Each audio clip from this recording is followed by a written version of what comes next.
dalam doa. Baik, terima kasih atas hari ini telah memberikan kami berkat makanan, nafas, kehidupan, kesehatan, umur yang panjang, rezeki dan sebagainya. Tuhan Yesus, sehingga kami dapat berkumpul di tempat ini untuk memuji dan menyembah nama Engkau, ya Tuhan Yesus. Sekarang kami akan mendengarkan firman-Mu.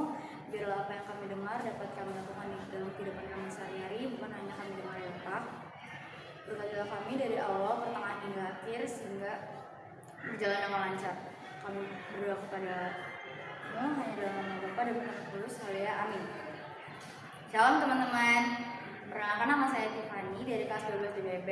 Sekarang saya akan mengangkat khotbah yang mengangkat tema hubungan dan pergaulan yang membawa kita menjadi lebih dekat kepada Tuhan. Hari ini saya akan mengangkat 2 ayat saja dari Kejadian 2 ayat 18 dan 1 Korintus 15 ayat 33. Sekarang kita akan buka Kejadian 2 ayat 18 terlebih dahulu. Jadi kita baca bersama-sama. 1, 2, 3. Tuhan Allah berfirman, tidak baik kalau manusia itu seorang diri saja. Aku akan menjadikan baginya penolong yang sepadan dengan dia.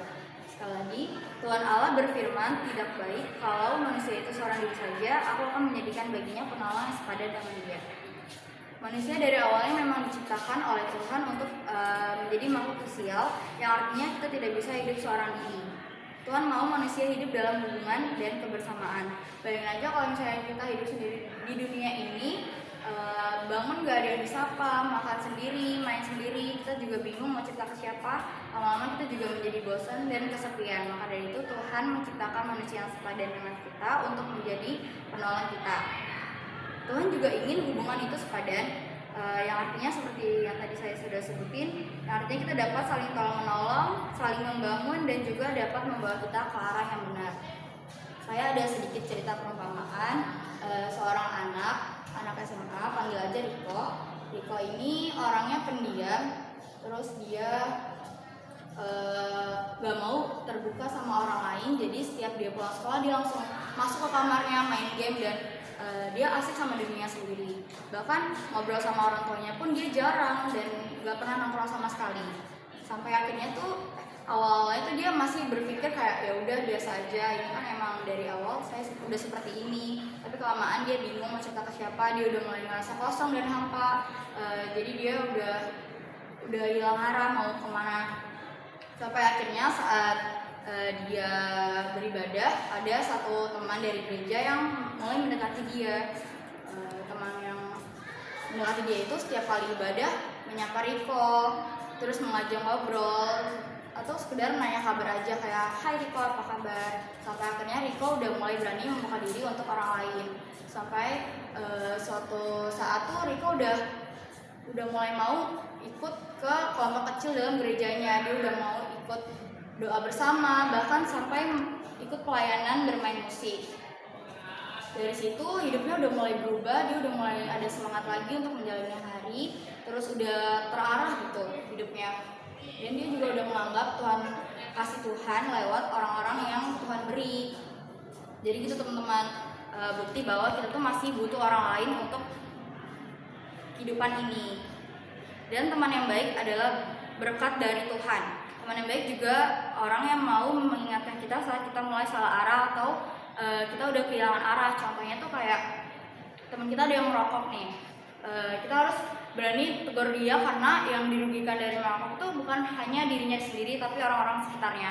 Bahkan penelitian juga berbicara bahwa perokok pasif itu sangat berisiko daripada perokok aktif, karena perokok pasif itu menghirup asap yang dihisap dari perokok aktif yang belum disaring dan dapat menurunkan imun. Jadi bisa saja terkena kanker paru-paru dan sakit jantung daripada perokok aktif ini. Meskipun dia nggak merokok, jadi dapat penyakit dari si perokok ini. Jadi kita harus berani untuk menegur dan berusaha untuk memberhentikan dia supaya nggak merokok lagi. Dan teman yang baik juga ya teman yang mendengar saat sedih dan menolong kita untuk tetap percaya sama Tuhan. Itu kalau dilihat dari Alkitab, tokoh-tokoh besar juga punya sahabat yang menolong mereka. Contohnya ada di Daud dan Yonatan. Daud dan Yonatan adalah contoh persahabatan yang saling mendukung di tengah tekanan. Kayak misalnya Yonatan tetap melindungi Daud dari kemarahan ayahnya. Begitu juga Daud yang tetap setia kepada Yonatan sampai setelah kematiannya. Ada juga Ruth dan Naomi, mereka tetap setia walau keadaannya sulit. Mereka tetap saling tolong menolong, saling mensupport satu sama lain walaupun keadaannya itu nggak baik-baik aja buat mereka. Even Tuhan Yesus sendiri juga punya murid-murid dan sahabat yang berjalan bersama Dia. Nah, disinilah kita juga harus hati-hati. Kadang-kadang di pertemanan atau di lingkungan manapun kita ingin diterima sampai-sampai kita mengorbankan iman kita sendiri supaya tetap terlihat asik dan gaul. Padahal seperti yang dikatakan Paulus dalam 1 Korintus 15 ayat 33, kita buka dulu. 1 Korintus 15 ayat 33.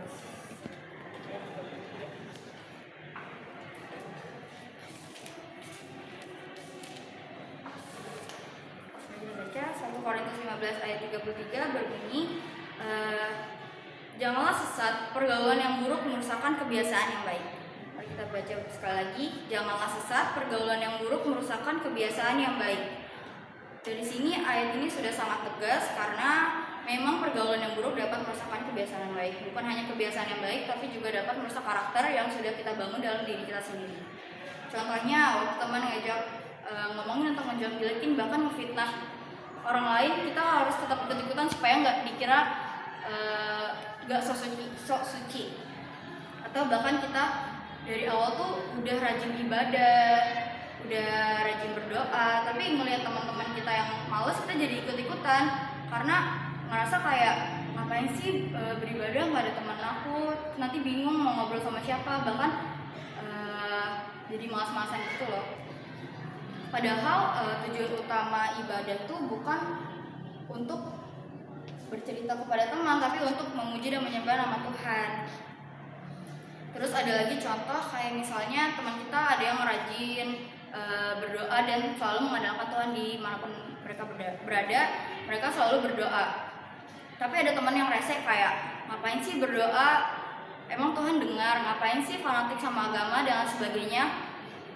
Jadi si teman yang suka berdoa ini jadi mikir, oh iya ngapain ya, padahal udah zaman sekarang mana ada sih yang rajin berdoa kayak aku, jadi dia jadi ikut-ikutan males. Nah, hal ini tuh yang lama-lama kita jadi mulai tumpul sama hal-hal rohani. Karena itulah penting banget kita memilih teman yang membuat kita jadi lebih baik, bukan yang menarik kita jadi lebih jauh sama Tuhan. Tapi jangan cuma berhenti di memilih teman, kita juga harus introspeksi diri sendiri.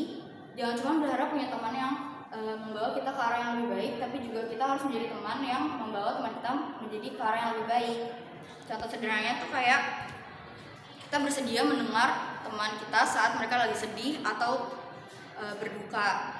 Kita mendoakan mereka secara diam-diam untuk menguatkan mereka lewat Tuhan. Dan juga contoh lainnya adalah memaafkan kesalahan mereka. Pasti di setiap pertemanan ada aja cekcok yang membuat kita sakit hati, tapi Tuhan mengajar kita untuk memaafkan mereka dan untuk enggak menyimpan dendam. Jadi itu ajaran Tuhan yang harus kita ikuti.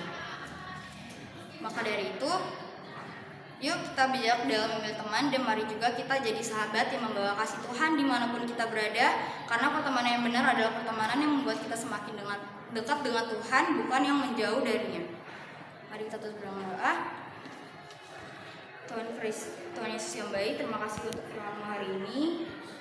Engkau mengingatkan kami bahwa kami tidak diciptakan untuk hidup sendiri, tapi untuk hidup saling menolong, mengasihi, dan membangun. Ajarlah kami memilih pergaulan yang baik dan jadikanlah kami sahabat yang membawa teman kami ke arah yang benar dan membawa terang dimanapun kami berada. Kami berdoa dan mengucap syukur hanya dalam nama Bapa dan Putra dan Roh Kudus. Haleluya. Amin.